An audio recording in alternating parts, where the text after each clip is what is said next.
And I look in and I'm kind of, God, these are rock hard questions. And then I go, what side of Egypt wrote those? And I'm going, oh no.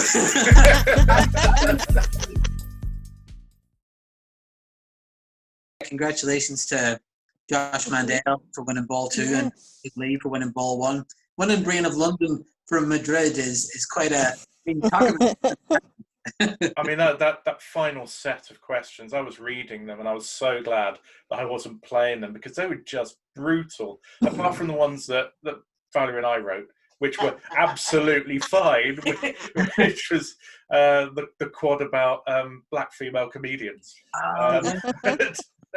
Well, I mean, that was, I think, the detail of the whole set, I think, was that London Hughes had gone from presenting on Babe Station to CBBC. I mean, that's the fact of the tournament, I think. But I forgot, actually, that I had any quads in it. I tuned in around sort of like the third round, and because I was thinking otherwise, as I'm gonna go to bed, and then I go, I'll see how it's going on. And I look in and I'm kind of, God, these are rock hard questions. And then I go, what side of Egypt wrote those? And I'm going, oh no. And it's, yeah, sure, I think I had a couple of ones in previous ones, but I think the quad that I had in the final was the US Vice President's. Right, yes. Quad. So yeah, it was only whenever they started going about which US Vice President and going, oh God, here we go. Well, at least no one will ever know about that, Paddy, or will they?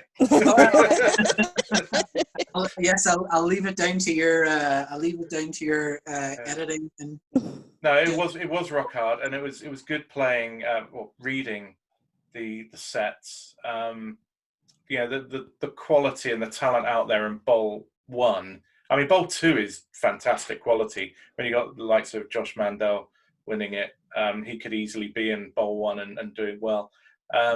But the quality in bowl 1 is just outstanding.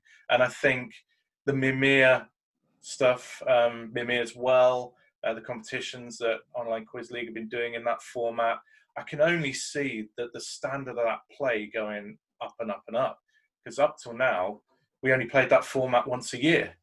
And now people are playing it every week. So the world is changing and I'm being left behind. We see, but that's the beauty of it though, Gareth, like, because, it's such a wonderful format and it's very durable. So you can have quads on all sorts of stuff, whether it be, pop culture or high culture. And, I think a thing like that where you've got, it amounts to what, 20, you get 15 questions, don't you? You get. If what an incredible potential for democratization in quiz that is, like, you get 15 questions on all sorts of weird and wonderful topics. Anybody walking fresh off the streets who quite like their pub quiz could go up against Kevin Ashman and only be a handful behind or give him a run for his money. So it's almost a bit like Eggheads in that regard of, like, it's not impossible on your day. So it is a wonderful format, and yeah, I hope we see loads and loads of it in months to come. We're still living with COVID, and we're still living with lockdown quizzing or restricted quizzing. So there is a little bit of face-to-face happening in some pub quizzes and a little bit of face-to-face with Grand Prix. But really, the league thing, the online league quizzing has really exploded, and Online Quiz League itself is into its second season now. QLL finished Summer League and is just about to start Winter League. You've got the Mimir thing, you've got Wiki Quiz. So a lot has changed. We've got a lot of new faces involved. Shanine, was your first involvement Summer League? Is that right? It was, yeah. So, yeah, I'd been meaning to join. Well, I had planned to join before lockdown because I had a lot of friends who were part of the league. And I was like, oh, that sounds like good fun. I'll join along with that. And then, obviously, COVID happened. I went to witness an in-person league quiz a long time ago, but I've never done it actually. So for me, I found the Zoom thing very good. I've really enjoyed it. And it'd be nice to meet people in the flesh for me. But as it stands, I think it's worked really well, and I think it's adapted to kind of what people want, which is they want to quiz and they want to see people.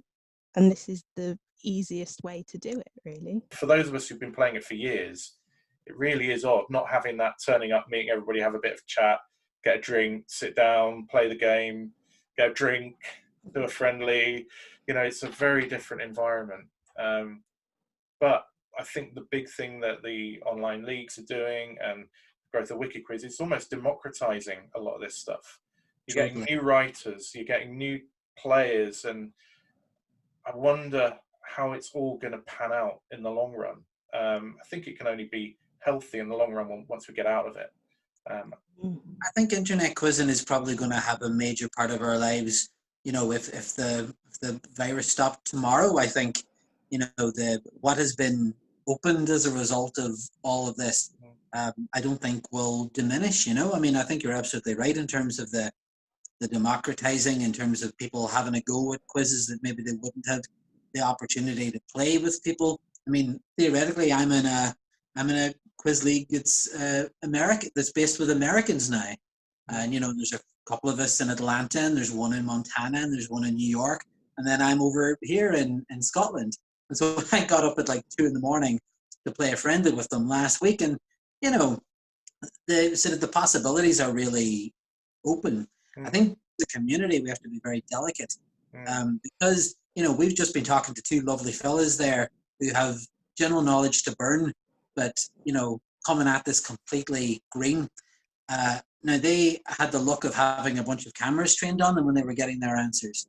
There are people that are maybe showing up to do a written quiz online, not known to anybody, pulling out some great answers, and I think as a community, our first instinct should be well done them, rather than what an interesting thing to get for somebody we've never heard of. Yeah, because I remember a number of people coming from nowhere in the Grand Prix circuit. I remember Andy Tucker coming along to his first Grand Prix, coming third.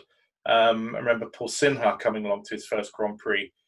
Can't remember where he finished, but it was high. And these people, they are out there. There is talent and there is knowledge out there. And I wonder, COVID might actually bring a lot of these people to the party potentially.